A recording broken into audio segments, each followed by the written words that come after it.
कक्षा 7 की गणित में अपन 4.4 जो प्रश्नावली है इसका भाग सेकंड में आगे अपन बात करेंगे प्रश्न नंबर 2 की। इसमें भी हमें समीकरण बनानी है और फिर उनको हल करना है। जैसे एक अध्यापिका बताती है कि उनकी कक्षा में एक विद्यार्थी द्वारा प्राप्त अधिकतम अंक न्यूनतम अंक का दुगुना जमा 7 है। जमा का मतलब उसमें प्लस से 7 करना है। प्राप्त किए गए अधिकतम अंक 87 है। न्यूनतम अंक क्या होंगे? मान लेते हैं न्यूनतम अंक बराबर x, ये न्यूनतम अंक मान लिया। अब यहाँ न्यूनतम अंक है उसका दुगुना, तो इसका न्यूनतम अंक का जो दुगुना होगा वो होगा 2x। अब जो प्रश्न में बताया गया है उसके हिसाब से, उसके अनुसार प्रश्नानुसार दुगुने में 7 जोड़ने पर, देखो यहाँ कहा है कि जो न्यूनतम अंक है उसका दुगुना और उसमें 7 जोड़ने से ये 87 प्राप्त हो जाते हैं, 87 प्राप्त हो जाते हैं। तो हमें न्यूनतम अंक ज्ञात करने हैं। अब अपन इसका पक्षांतरण करेंगे। 2x बराबर 87 माइनस के 7, ये प्लस का है, दाहिने पक्ष में जाने से ऋणात्मक हो जाता है। 2x बराबर 80, इसमें से ये घटा देंगे। अक्ष बराबर ये गुणा की राशि भाग में बदल जाती है, 2 का भाग लगाएंगे तो अक्ष बराबर 40 डिग्री। ये जो 40 आया वो अक्ष का मान यानी न्यूनतम अंक है।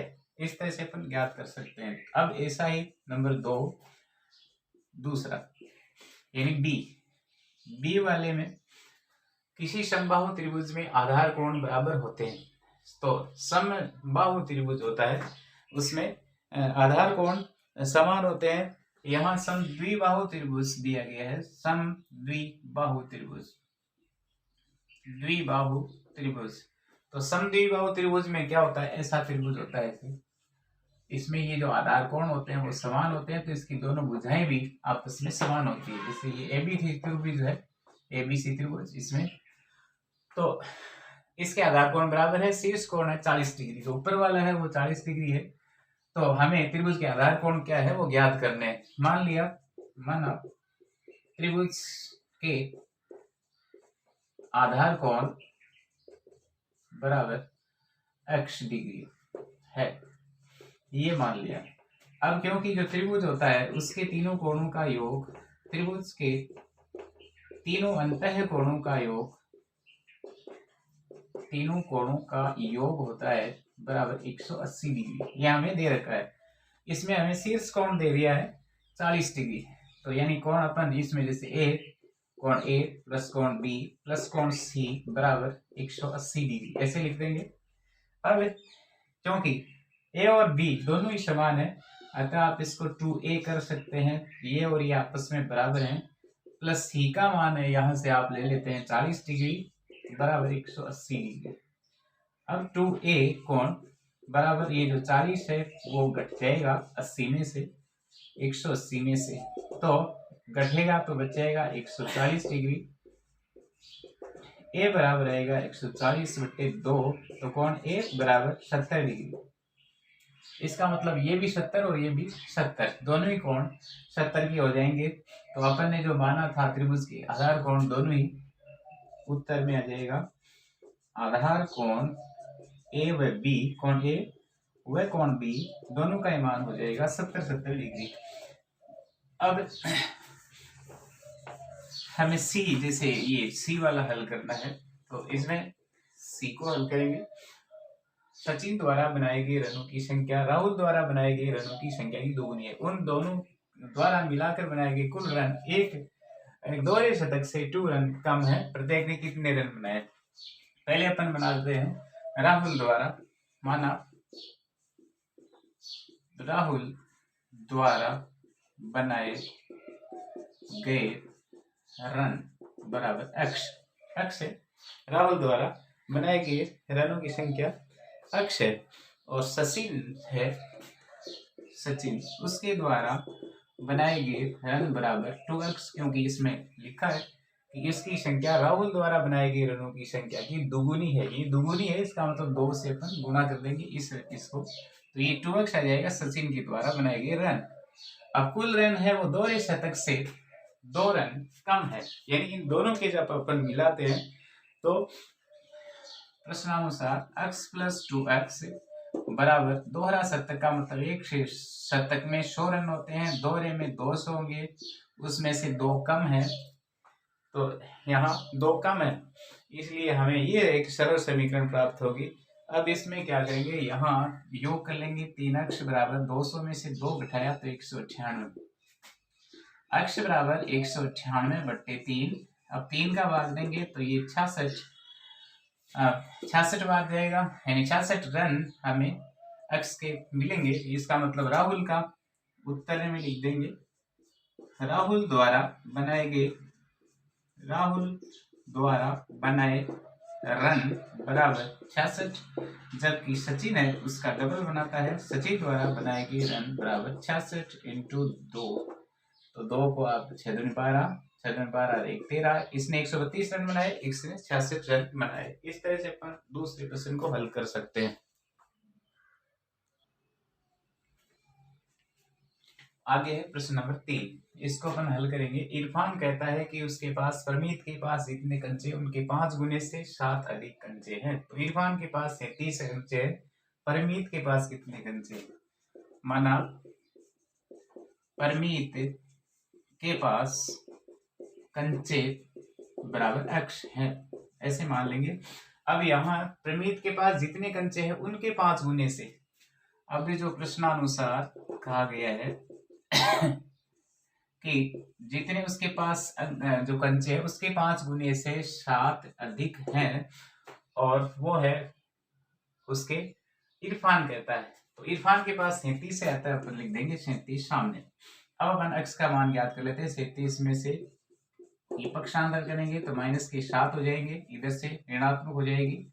5x बराबर ये 30 और x बराबर 30/5, अतः x बराबर आ जाएगा 6, यानी परमीत के पास 6 कंचे होंगे। इसी तरह नंबर 2 है, लक्ष्मी के पिता की आयु 49 वर्ष और उनकी आयु लक्ष्मी की आयु के 3 गुने से 4 वर्ष अधिक है। तो ये दूसरा हल करने के लिए लक्ष्मी की आयु अपन ज्ञात कर लेते हैं। माना लक्ष्मी की आयु होगी बराबर x वर्ष।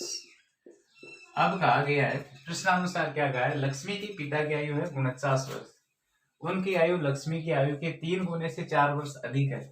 तो लक्ष्मी की आयु का 3 गुना, ये हो जाएगा 3x, और उससे 4 वर्ष अधिक किन की आयु है, यानी उनके पिता की आयु बराबर होगा 49। तो ये हमें सरल समीकरण एक प्राप्त होगी, 3x + 4 बराबर 49।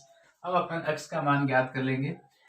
3x बराबर 49 माइनस के 4, 3x बराबर 49 में से 4 घटाया तो बच गया 45, और x बराबर 45/3, x बराबर रह जाएगा 15। इसका मतलब लक्ष्मी की आयु है 15 वर्ष। ये हमें उत्तर लक्ष्मी की आयु प्राप्त हो जाएगी।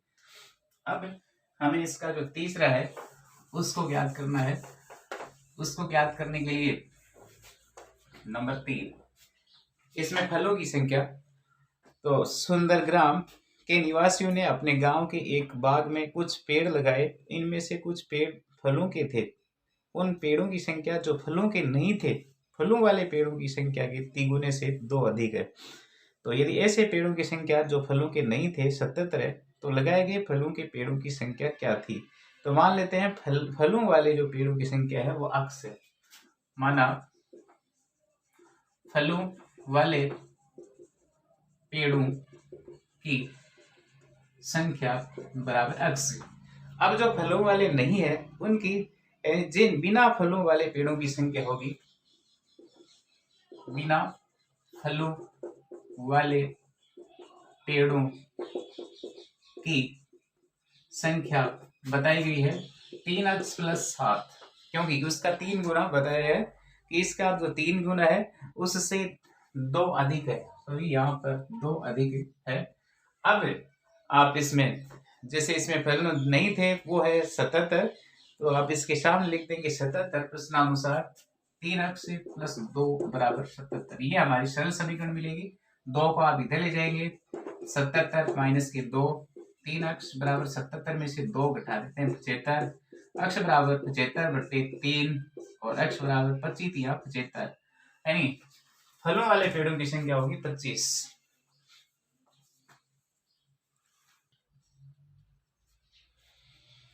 इसको अपन चौथे प्रश्न को अपन हल करेंगे। एक पहेली है, मैं एक संख्या हूं, मेरी पहचान बताओ, मुझे 7 बार लो और एक 50 जोड़ो, एक 13वें शतक तक पहुंचने के लिए आपको अभी भी 40 अंक चाहिए। तो माना वह जो संख्या है वो है x और मेरी जो पहचान, इसका मतलब इसको 7 बार लेना है प्रश्नानुसार इसको 7 बार लेंगे तो 7x हो जाएगा और एक 50 इसमें जोड़ देंगे तो इसमें बताएं एक 13वें शतक तक पहुंचेंगे। 13 शतक में, एक शतक में 100 अंक होते हैं, 13 में होंगे 300, 300 में से 40 अंक और चाहिए, इसका मतलब 40 कम बढ़ रहे हैं।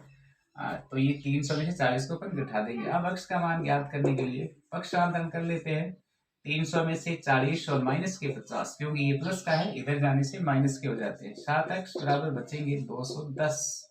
300 में से 40 और 50 जोड़कर आप इसमें से घटा दें, 90 घटाएंगे तो 210 बचेगा।